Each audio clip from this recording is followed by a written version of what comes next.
Hi geniuses, welcome to the channel Science Wizard Pooja Ranjan. This channel is all about the science subject of classes 6th, 7th, 8th, 9th and 10th physics and chemistry. If you are new to my channel, you can subscribe to the channel for more science videos, and if you like the explanation, then please press the like button and you can share this video with your friends, family and the classmates. So the chapter which we are going to discuss today is of class 8, chapter 1 biology crop production.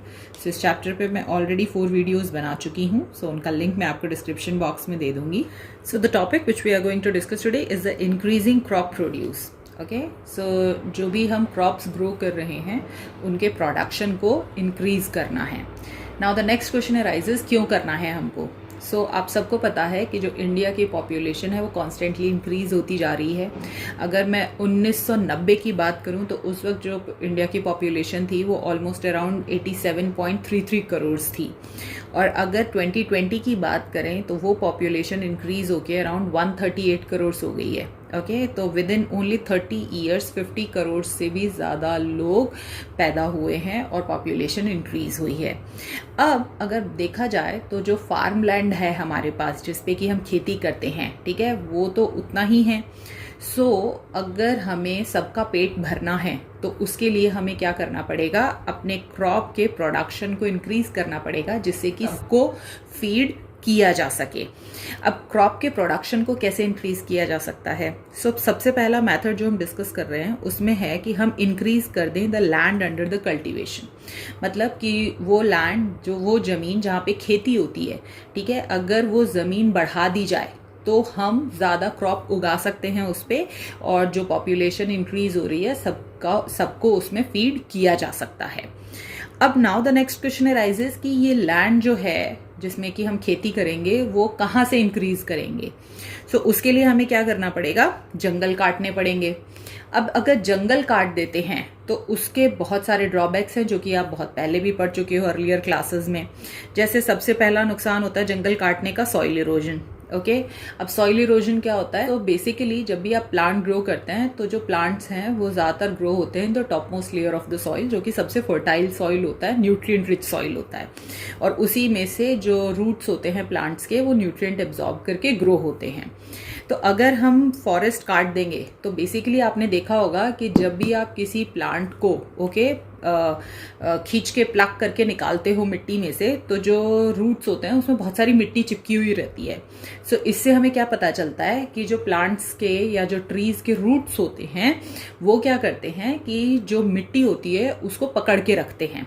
Okay, मतलब बहने नहीं देते हैं, भले वो हवा हो या पानी हो उसके संग.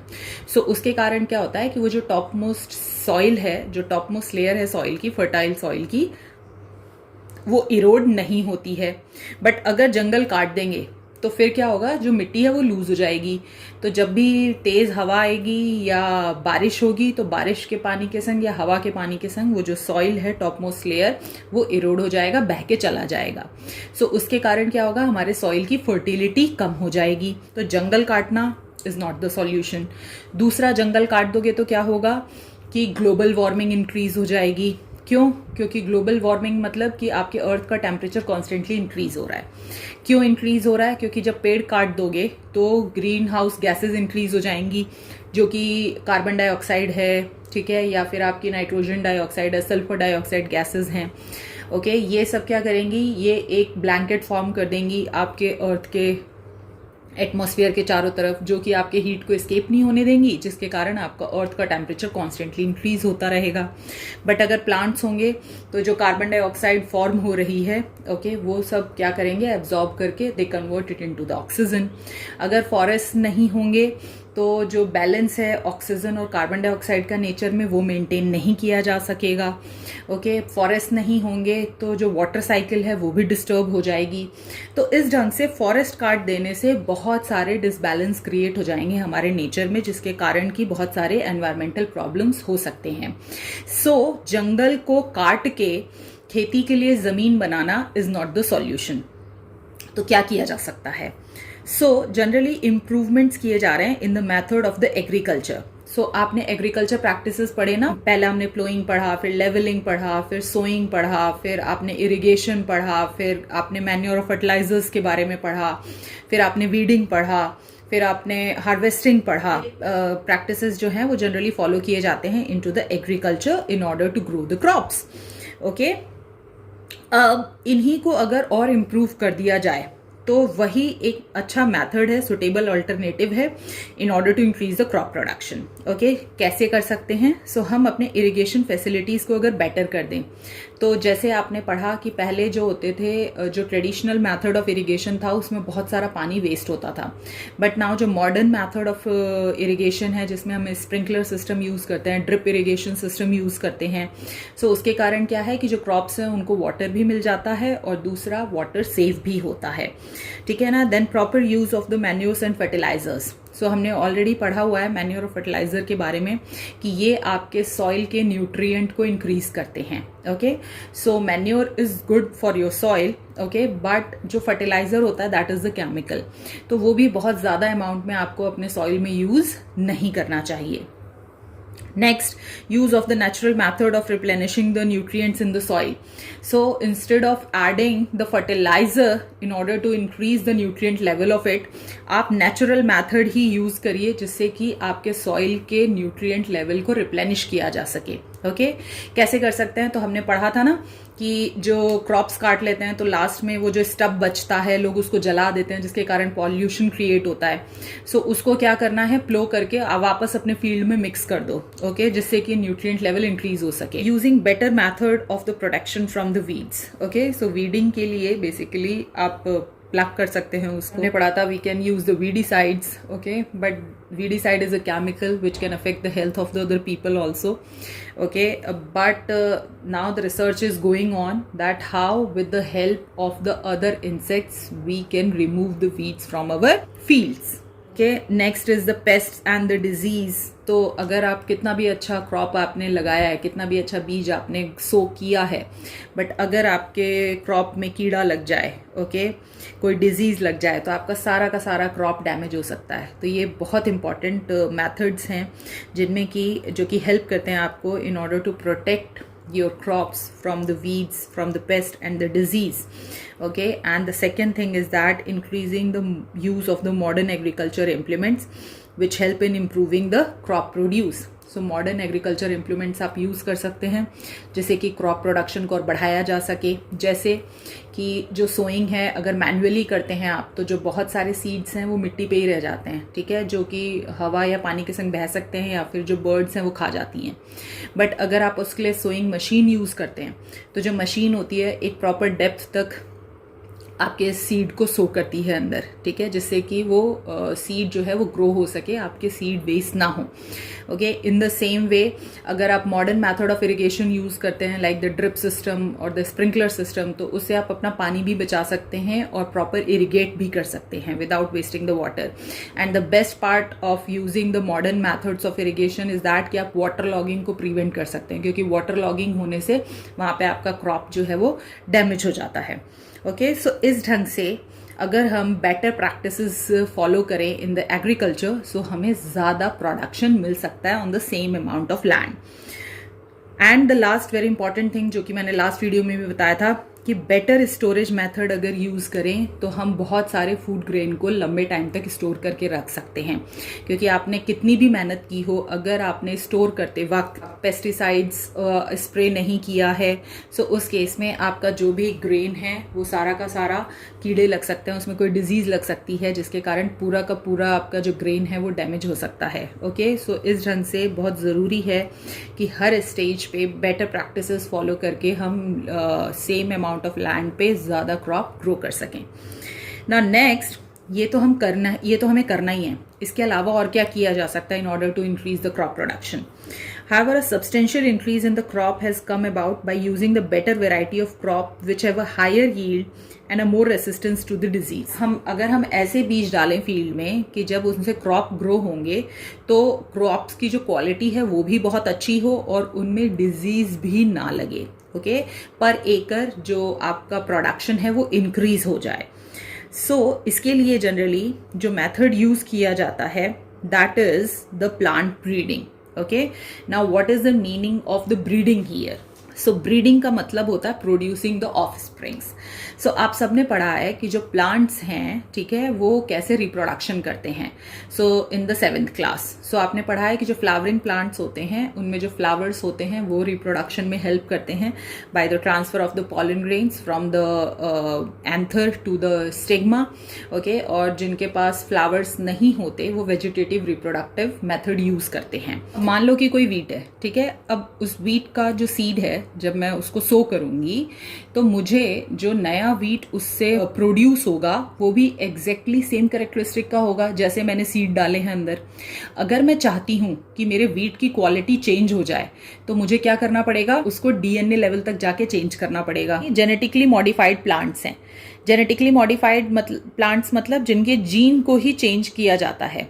ओके, मतलब कि जिसमें जो डीएनए होता है उसको ही मॉडिफाई कर देते हैं और इसी को हम जेनेटिक इंजीनियरिंग टेक्निक कहते हैं। ब्रीडिंग में एग्जैक्टली क्या हो रहा है कि जो साइंटिस्ट हैं वो कंट्रोल कर रहे हैं रिप्रोडक्शन प्रोसेस को in the plants and animals, जिससे कि हमें रिक्वायर्ड कैरेक्टरिस्टिक मिल सके of the plants and animals जो कि हमारे लिए ज्यादा यूजफुल हो। ओके, सो एक होता है natural way of reproduction. Natural way of reproduction में क्या होता है, किसी का भी पॉलन ग्रेन किसी के भी स्टिग्मा पे आके चिपक जाएगा और वहां पे फिर जो सीड है वो फॉर्म हो जाएगा और फिर वही सीड आप यूज करेंगे आगे नए क्रॉप को ग्रो करने में। बट अगर मैं चाहती हूं मैं जो क्रॉप ग्रो कर रही हूं उसमें दो डिफरेंट टाइप्स ऑफ वीट जो हैं उन दोनों की ही क्वालिटी हो, तो उसके लिए मुझे क्या करना पड़ेगा, कंट्रोल करना पड़ेगा रिप्रोडक्शन को। मतलब वहां पे रिप्रोडक्शन मैं करवाऊंगी, वो अपने आप नहीं होगा वहां पे, तो इसी को हम ब्रीडिंग कहते हैं। अब one of the method of breeding is the hybridisation. Hybridisation क्या होता है, ये टेक्निक यूज होती है डेवलप करने के लिए new varieties of crops. Okay, by cross breeding the two different varieties. तो मैंने जैसा अभी बताया कि जब क्रॉस ब्रीडिंग करवाई जाती है दो डिफरेंट वेराइटीज ऑफ क्रॉप्स की, तो वहां पे जो नया क्रॉप प्रोड्यूस होता है उसमें जो कैरेक्टरिस्टिक होती है वो दोनों ही क्रॉप्स की होंगी। ओके, जिनकी क्रॉस ब्रीडिंग करवाई जा रही है। So by the cross breeding a new variety can be made. Okay, so cross breeding से नए वेराइटी ऑफ वीट को आप ग्रो कर सकते हैं जिसमें कि डिजायर्ड कैरेक्टरिस्टिक्स होंगे दोनों ही पेरेंट्स के। अब बहुत ही सिंपल एग्जांपल अगर मैं दूं तो एक हॉर्स होता है और एक डोंकी होता है। ओके, तो हॉर्स और डोंकी जो है, ओके, उन दोनों के अगर स्पर्म और एग को फ्यूज करवाया जाए, ओके, सो आपने देखा हुआ है ना कि जो डॉग होता है उसका जो वो जब रिप्रोड्यूस करता है तो वहां पे जो उसका यंग वन फॉर्म होता है उसमें सारे कैरेक्टरिस्टिक्स डॉग के आते हैं। जो कैट होता है उसका जो किटन होता है उसमें सारे कैरेक्टरिस्टिक्स कैट के होते हैं। बट अब मैं चाहती हूं कि ऐसा कुछ एनिमल बनाऊं जिसमें कि कुछ कैरेक्टरिस्टिक्स मान लो मेरे हॉर्स के हों और कुछ कैरेक्टरिस्टिक्स डोंकी के भी हों। अब हॉर्स के कैरेक्टरिस्टिक्स क्या हैं कि जो हॉर्स होता है वो बहुत तेज भाग सकता है। ओके, इसीलिए हॉर्स पावर कहा जाता है। और डोंकी का कैरेक्टरिस्टिक क्या है कि जो डोंकी होता है वो बहुत मेहनती होता है। ओके, वो बहुत ज्यादा वेट उठा सकता है। अब मैं चाहती हूं कि एक ऐसा एनिमल हो जो कि दोनों ही काम कर सके। तो उसके लिए मुझे क्या करना पड़ेगा कि मैं एक का स्पर्म और एक का एग लूंगी और दोनों को फ्यूज करवा दूंगी। तो जब मैं वहां फ्यूज करवाऊंगी तो जो नया वहां पे एनिमल फॉर्म होगा, सो उसमें जो कैरेक्टरिस्टिक्स हैं वो पापा के भी होंगे और मम्मा के भी होंगे। ओके, सो वहां पे जो कुछ कैरेक्टरिस्टिक्स हॉर्स के भी आएंगे उसमें, कुछ कैरेक्टरिस्टिक्स डोंकी के भी आएंगे उसमें। सो वहां पे एक नया ही एनिमल बन जाएगा जिसको कि हम कहते हैं mule. Okay, which has the characteristic of both the horse and the donkey. Okay, इसी प्रोसेस को हाइब्रिडाइजेशन कहते हैं। And this process, this same method can be used in developing the good characteristics of plants also. अब suppose scientist wants to develop a new crop having the some desired characteristics, for example high yield and resistant to the disease. अब scientist को ऐसा crop चाहिए जो कि उपज भी बहुत ज्यादा दे, ओके, और बीमारी भी ना लगे। सो उसके लिए क्या करेंगे, वो दो वेराइटी ऑफ क्रॉप ले लेंगे। एक वैरायटी ऑफ क्रॉप जो है उसमें कैरेक्टरिस्टिक क्या है कि वो बहुत ही हाई यील्ड देता है, ठीक है, बट उसमें कीड़े लग जाते हैं जल्दी, प्रॉब्लम ये है। और दूसरे वैरायटी ऑफ क्रॉप की प्रॉपर्टी क्या है कि वो रेसिस्टेंट होता है डिजीज से, मतलब उसमें जल्दी बीमारी नहीं लगती बट उसमें यील्ड बहुत ज्यादा नहीं मिलती है। अब क्या करेंगे हम कि दोनों को ब्रीड करवा देंगे। ओके, दोनों को ब्रीड करवाने का मतलब क्या हुआ कि भाई एक का हम पॉलन ग्रेन ले लेंगे और एक का हम फीमेल रिप्रोडक्टिव पार्ट ले लेंगे और इंटेंशनली दोनों को ब्रीड करवाएंगे, जिससे कि जो इस वाला जो प्लांट है जिसकी हाई यील्ड है उसके भी कैरेक्टरिस्टिक्स आए उसमें, और ये वाला जो क्रॉप है जिसमें बीमारी जल्दी नहीं लगती वो भी कैरेक्टरिस्टिक्स आ जाए उसमें। ठीक है, सो उससे मुझे एक नया वैरायटी ऑफ क्रॉप मिलेगा जिसमें दोनों के ही डिजायर्ड कैरेक्टरिस्टिक होंगे, हाई यील्ड भी और बीमारी भी ना लगे, रेसिस्टेंस टू डिजीज भी हो।